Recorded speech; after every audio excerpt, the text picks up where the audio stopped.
زمین ہر جگہ پر بے شمار، اور یہ جو چھوڑا ہے یہ دونوں ہاتھوں سے خرچ کیا، دونوں لاتوں سے خرچ کیا، پھر بھی اتنا بچا۔ سخاوت کے بادشاہ۔ اور سونے کی ٹائلز تھیں، ٹائلز جن کو اولاد میں تقسیم کرنے لگے وراثت میں، تو کاٹتے کاٹتے آریاں ٹوٹ گئیں، چاقو ٹوٹ گئے، چھریاں ٹوٹ گئیں، ان کو کاٹتے کاٹتے۔ حلال کمایا ہے، اللہ بھی خوش ہے، حرام کی ایک پینی بھی تباہ و برباد کر دے گی۔ اور حلال کا ڈھیر بتا رہا ہوں، اللہ راضی ہے، بلکہ اللہ کے نبی نے ٹائٹل دیا عبد الرحمن تاجر الرحمن۔ عبد الرحمن رحمان کا تاجر ہے، یہ اللہ کا تاجر ہے۔ اللہ کو راضی کر کے دنیا بناؤ تو تمہاری جنت کا ذریعہ ہے۔ سعد بن عبادہ فرمایا کرتے تھے، یا اللہ بڑے بڑے کام تو، بڑی بڑی نیکیاں تو پیسے سے ہوتی ہیں، کسی کو آزاد کرنا، کسی کا علاج کرانا، کسی کی شادی کرانا، کسی کو گھر بنا کے دینا، تو اللہ مجھے رزق دے تاکہ میں تجھے راضی کرنے میں خرچ کروں، مجھے رزق دے میں تجھے راضی کرنے میں خرچ کروں۔ لیکن یہ پیچھے دو غلط ذہن بنے کہ پیسہ ہی سب کچھ ہے، اس نے دنیا کو آگ لگا دی ہے، آگ لگا دی ہے۔ ایک آدمی اپنی اچھی گاڑی بنانے کے لیے اور اپنا اچھا گھر بنانے کے لیے ہزاروں بچوں کو نشے پہ لگا دیتا ہے، ان کی زندگیاں تباہ کر دیتا ہے۔ یہ کبھی سکھی رہ سکتا ہے؟ اور اگر یہ 4 دن موج میلہ کر بھی لے گا تو کیا پیچھے موت نہیں؟ کیا آگے قبر نہیں؟ کیا آگے حشر نہیں؟ کیا آگے اللہ کے سامنے کھڑا ہونا نہیں ہے؟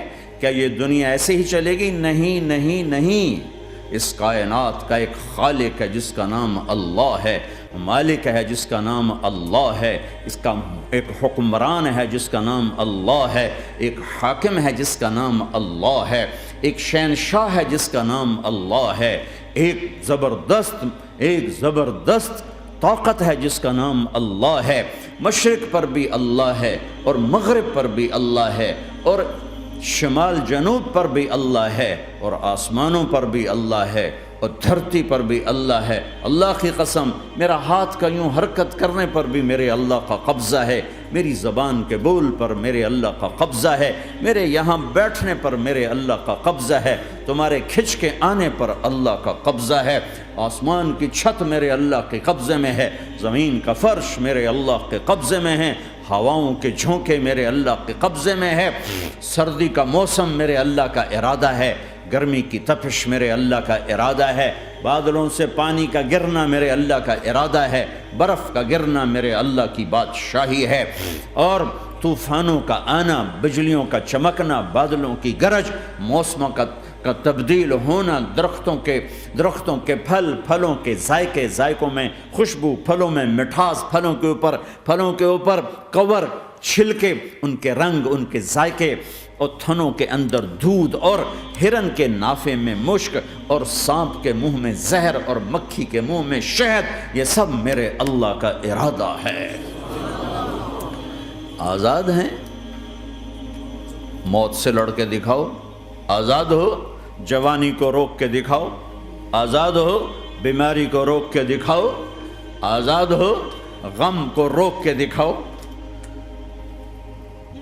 کیوں لوگ شراب میں ڈوبتے ہیں؟ کہ اندر کی ویرانیاں ان کو نشوں میں لے جاتی ہیں، ان ویرانیوں کو شراب سے دور کرتے ہیں۔ ارے اللہ کو ڈھونڈو، اللہ کو ڈھونڈو، اللہ کو ڈھونڈو۔ میرے اللہ کا اعلان ہے، نہیں پیسے سے اطمینان نہیں ملتا۔ ایک ذہن یہ کہ ہم اپنی مرضی پر چلیں گے تو ہمیں سکون ملے گا۔ اللہ کی قسم، جتنا اپنی مرضی پر چلو گے اتنا تباہ ہوتے جاؤ گے۔ میرے اللہ کا اعلان، الا الا الا الا، سائرن بجتا ہے تو ہر آدمی کے کان کھڑے ہوتے ہیں کہ کیا مسئلہ ہوا ہے، سائرن ہے۔ تو یہ عربی میں الا ایک سائرن ہے، جیسے سائرن کی آواز آتی ہے تو ایک دم کیا ہوا، الا الا الا الا الا، سائرن بج رہا ہے، سنو سنو سنو سنو۔ کیا عجب بات ہے، الا برمنگم والوں سنو، الا نوجوانوں سنو، الا ساری دنیا میں بسنے والوں، چاہے اللہ کو مانتے ہو چاہے نہیں مانتے ہو، سنو کیا؟ بذکر اللہ تطمئن القلوب، اللہ کو یاد کرو گے تو دلوں میں ٹھنڈک آئے گی، ورنہ ایسے ہی سلگتے رہو گے، سسکتے رہو گے، تڑپتے رہو گے۔ اللہ کو پاؤ گے تو سب کچھ پاؤ گے، اللہ کو کھو دیا تو سب کچھ کھو دیا، اللہ ملا تو سب کچھ ملا، اللہ نہ ملا تو کچھ نہ ملا۔ زندگی کے بننے اور بگڑنے کا تعلق باہر سے نہیں اندر سے ہے، اندر دل دریا سمندروں ڈوگھے کون دلاں دیاں جانے ہو، وچے بیڑے وچے جھیڑے وچے ونج مہانے ہو، اور ہمارا رب کہتا ہے وفی انفسکم افلا تبصرون، ارے اندر دیکھ، اندر دیکھ، باہر نہ دیکھ، اندر دیکھ، اندر جھانک، تو سب کچھ تیرے اندر پڑا ہے، باہر نہیں ہے، اندر ہے۔ ادھر اللہ کو بسا، پھر سولیوں پہ چڑھ کے مسکرائے گا، پیٹ پہ پتھر باندھ کے تم ہنسو گے، کانٹوں کی سیج پر تمہیں نیند آئے گی، آگ کے انگاروں پر تم پھولوں کے مزے محسوس کرو گے، سوکھی روٹی میں تمہیں اللہ تعالیٰ پراٹھے کے مزے نصیب فرمائے گا۔ اللہ کو تو پاؤ، اللہ کو تو پاؤ۔ یہی تو حسین نے کربلا میں کر کے دکھایا کہ ایک طرف اللہ مل رہا تھا تو اس کے لیے سر کٹنا ہے تیار، بچے ذبح ہوں گے تیار، خاندان اجڑ جائے گا تیار، کہ اللہ مل رہا ہے، اللہ ملا تو سستا سودا۔ جب اسماعیل علیہ السلام سے کہا نا ابراہیم علیہ السلام نے کہ بیٹا تیرے ذبح ہونے کا حکم ہو چکا ہے، کیا کہتے ہو؟ تو انہوں نے کہا جلدی کرو، یا ابا تفعل، یا ابا تفعل، ابا جلدی کرو۔ تو ابراہیم سمجھے کہ شاید یہ پتہ نہیں چلا اس کہ بیٹا تمہیں خبر ہے میں کیا کہہ رہا ہوں؟ کہاں خبر ہے، بڑا اچھا سودا ہے،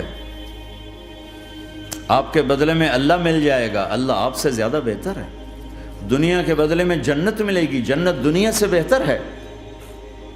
پھر معصوم بچوں کو خیال، ہاں میری ماں کو ضرور تکلیف ہوگی، تو اپنا کرتا اتارا اور اپنے باپ کو دیا کہ یہ کرتا آپ نے میری اماں کو دینا ہے، جب مجھے کبھی یاد کرے گی تو میرا کرتا دیکھ لیا کرے گی، تسلی ہو جائے گی، اور آپ نے اپنے کرتے میں مجھے کفن دے کے ادھر ہی دفن کر دینا ہے، ادھر نہیں لے جانا وہ مکے کی طرف کہ میری ماں کو وہاں تکلیف ہوگی، میرا کٹا سر دیکھ کر بغیر سر کے پورا دھڑ وہ اس کو تکلیف ہوگی۔ ایسا اطمینان سے، چونکہ اور ذبح ہونے والا بھی ایسی باتیں کرتا ہے، بابا میرے ہاتھ بھی باندھ دے میرے پاؤں بھی باندھ دے، کہ ممکن ہے جب تو چھری چلائے اور میرا ہاتھ پاؤں ہلے تو تجھے لگ کے تمہیں تکلیف نہ ہو جائے۔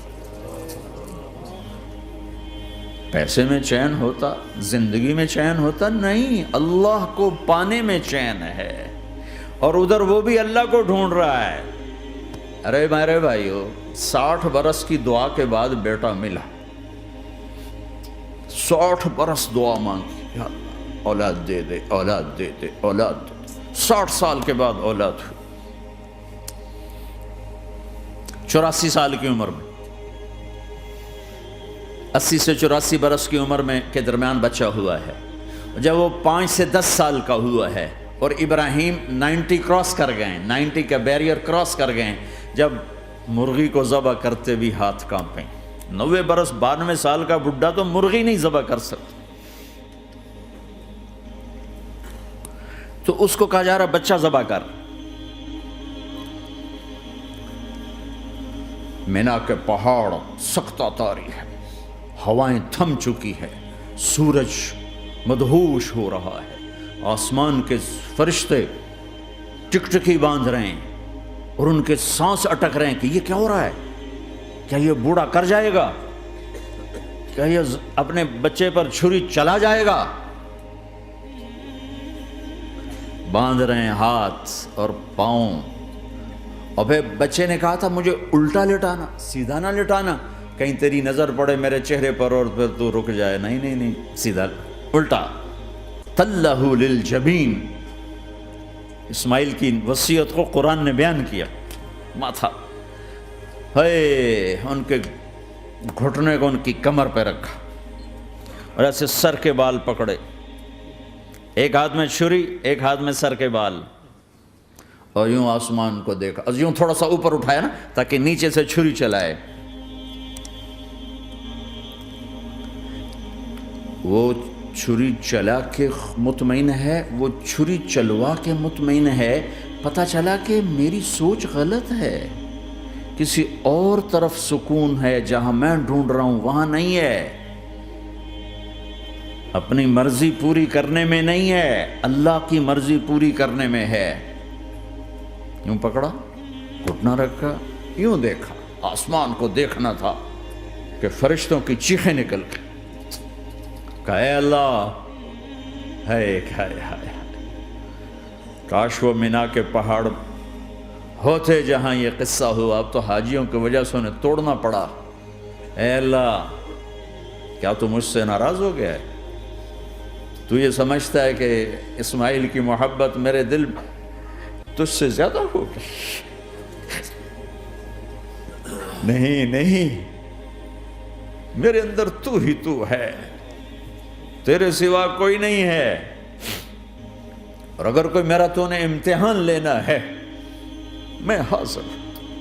ایک اسماعیل کیا لاکھوں قربان ہو سکتے. چھری چلا دی. اگر میرا رب صرف دیکھ ہی رہا تھا کہ خلیل کہاں تک جاتا ہے. یاری نبھتی ہے کہ درمیان میں ٹوٹتی ہے. ارے تم سے بچوں پہ چھریاں نہیں چلوا رہا، تم سے کہہ رہا غلط کام چھوڑ دو. وہ تمہاری ہلاکت اور بربادی کا ذریعہ ہیں. یا موت سے ٹکر لے کے دکھا دو، یا قبر کے گڑھے میں جانے سے انکار کر دو، یا موت کے بعد کھڑے ہونے سے انکار کر دو، یا میرے رب کی جہنم کو پانی سے بجھا دو، میرے اللہ کی جنت کو آگ لگا دو، اور کہہ دو کوئی اللہ نہیں، کوئی حساب کتاب نہیں، جاؤ جو مرضی کرو. ادھر سب کچھ مانتے ہو، ادھر اسی سے بغاوت کرتے ہو. یہ کیا اسلام ہے؟ یہ کیا زندگی ہے؟